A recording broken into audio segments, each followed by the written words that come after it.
Autrefois, une race de chasseurs exceptionnels, les Baya, chassaient le python d'une façon tout aussi extraordinaire, en employant un appât humain. Il arrive que les hommes de Mbao aient eux aussi recours à cette technique. Naina, le chef pisteur, va introduire une jambe dans le terrier et la fera avaler volontairement par le python.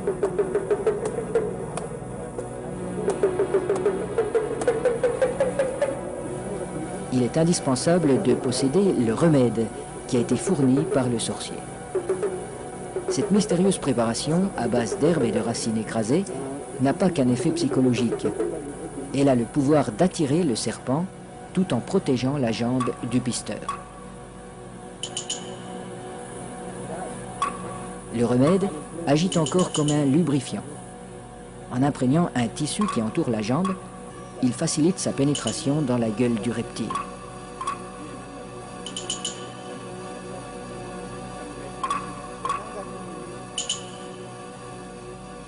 La jambe appât restera en principe intacte, car le python avale simplement cette proie qui vient à lui.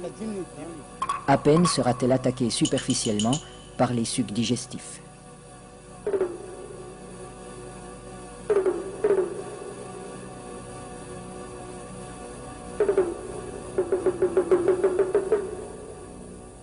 Cette chasse n'est pas sans risque. Un python particulièrement puissant pourrait entraîner l'homme dans son repère. La jambe restée à l'extérieur limite ce danger, mais le pisteur court le risque d'être désarticulé.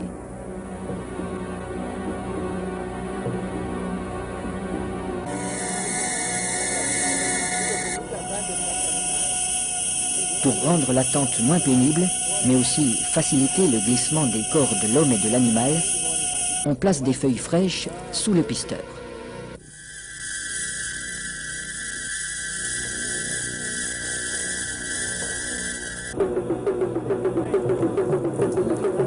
Sa jambe est déjà avalée au-delà du genou quand il commande qu'on le tire en arrière.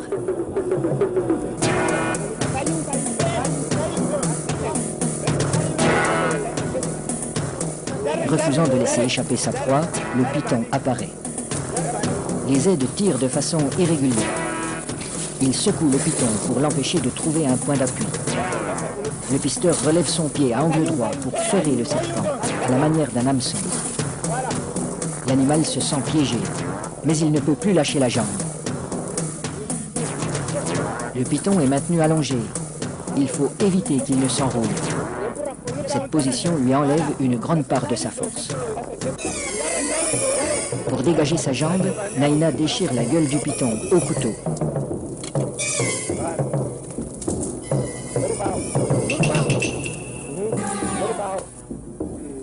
Puis, il lui tranche la tête. Les autres pisteurs relâchent progressivement le serpent. Dans un premier temps, le corps décapité reste inerte. Puis apparaissent des ondulations nerveuses de plus en plus puissantes.